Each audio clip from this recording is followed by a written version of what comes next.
पर बहुत ही जो जज रहा है तिलक, ये तिलक लगाने के लिए हमें सोचना पड़ेगा। अगर हर हिंदू अपना कर्तव्य जानकर अगर कार्य नहीं करेगा।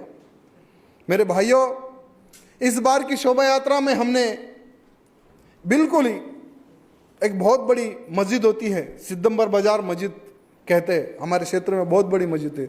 जैसे भाई साहब ने कहा है कि अगर हमारी शोभा यात्रा निकलती है तो पुलिस कमिश्नर, होम मिनिस्टर, ये लोग एक मीटिंग करते हैं और जितने भी जो मौलवी होते हैं, जितने भी जो मुस्लिम्स के जो नेता होते हैं, उनसे एक चर्चा करते हैं वो लोग।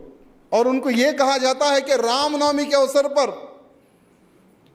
राजा सिंह शोभा यात्रा निकालता है, पता है आपको, उस दिन एक भी मुसलमान टोपी पहन के बाहर नहीं निकलना है। ऐसा गवर्नमेंट मीटिंग करके बोलती है। मेरे भाइयों, सरकार मीटिंग लेकर उन मौलवियों को, उन मुसलमानों को यह कहती है कि एक भी मुसलमान उस दिन टोपी पहन के बाहर न निकले। अगर निकला तो उसका जिम्मेदार वो खुद।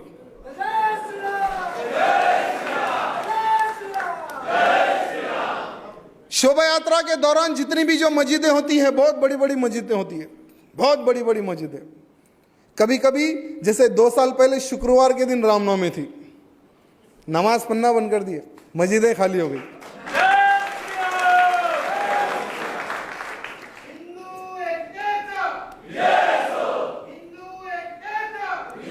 इसका एक ही कारण है, जैसे नारा अभी भाई ने लगाया है कि हिंदू संगठित हो गया तो हमेशा हमारी जीती जीते। मेरे भाइयों, हमेशा हमारी जीती जीते।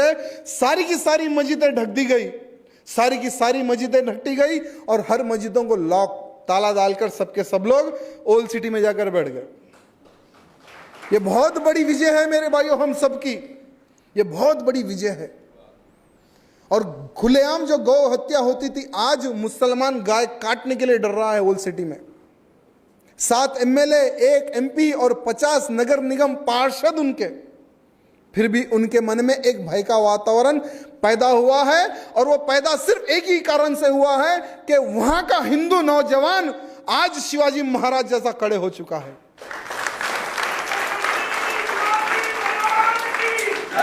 मैं चाहता हूं कि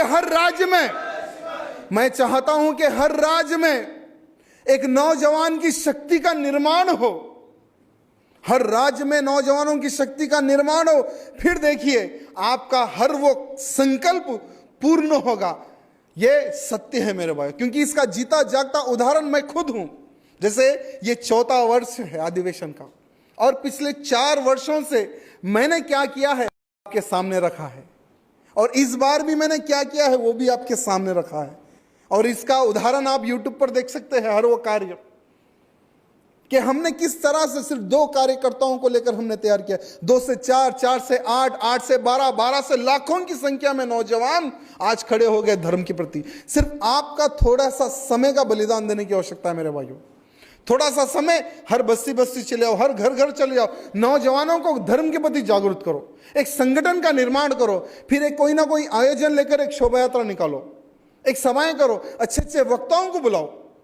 फिर देखिए नौजवानों में धर्म के प्रति किस तरह से भावना जागती है, किस तरह से हमारा संगठन बढ़ता है। जैसे इस बार हमने मन से एक छोटा सा एक डायलॉग मारा था कि इस देश का हर बच्चा सिया राम कहेगा, इस देश का हर बच्चा सिया राम कहेगा, इस देवभूमि पर नहीं इस्लाम रहेगा।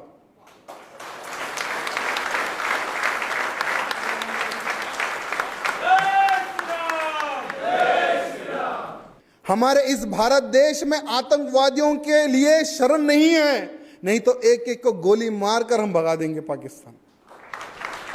ये नारा हमने खुलेआम रामनवमी की शोभा यात्रा में लाखों की संख्या में, मैं एक बहुत बड़े डीजे पे होता हूं जिसमें साउंड सिस्टम लगा होता है, एक मेरे हाथ में माइक होता है और मेरे पीछे लाखों की संख्या रहती है।